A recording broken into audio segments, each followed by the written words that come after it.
I'm Karen Graw. Welcome to this third issue of Historic Motorcar Journal, the bi-monthly video subscription news magazine dedicated solely to antique, classic, and special interest automobiles, and the events and the personalities involved with the very active car collecting hobby. The Journal's afternoon interview with Brooks Stevens looks at Mr. Stevens' first automotive design modification project. The Autos as Art feature meets sculptor and Automotive Fine Arts Society member Stanley Wanlass for a look at this large and highly detailed automotive art form. Stanley Wanlass is a member of the AFAS, and he expresses his automotive viewpoint through his sculptures. When I found out that clay existed and wax existed after using the soap bars, I graduated to that and gradually started to cast some of these images into bronze and silver, and it's just kind of grown as I've gotten older and just can't seem to stop.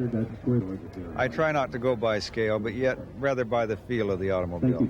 I like to work from a stance of knowledge by knowing the exact proportions and the exact length and wheelbase and track and so forth. But then I change the things, those things. Sometimes I'll lengthen or expand the, usually the length, to give it the feeling of speed. And even though the proportion isn't the same, I try to make the car look more like that particular car at speed than the original car. I always thought Santa Claus came in an automobile for some reason. And I've had this automobile in my mind ever since I was a child, and as I got more sophisticated, my library grew, then I was able to find parts of some cars that kind of reminded me of those early dreams that I had, and so I tried to marry the two and create this fantasy that has always interested me, Santa Claus and Christmas and the automobile together.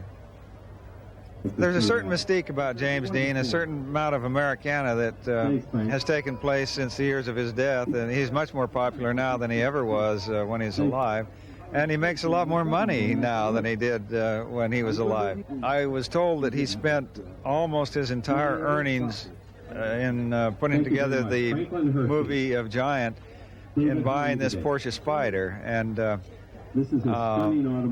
so I thought it was such a wonderful car, and since it was the car in which he met his death, I thought it was important that I show him just prior to that point. There's a certain mystique and magic that forms around a person that dies young, too young. And so he's much more popular now than he ever was before, and I felt quite strongly about saying something concerning James Dean, and I hope this is maybe an encapsulation that will entice others as well to participate with it. I've always felt a great responsibility to history and to the people that came before me that give me the opportunity to create. These people that came before, and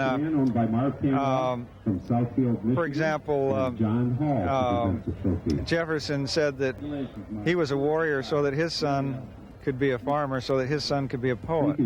And so there's a great debt there to be paid, and I admire a society that allows for an artist to be able to make a living and to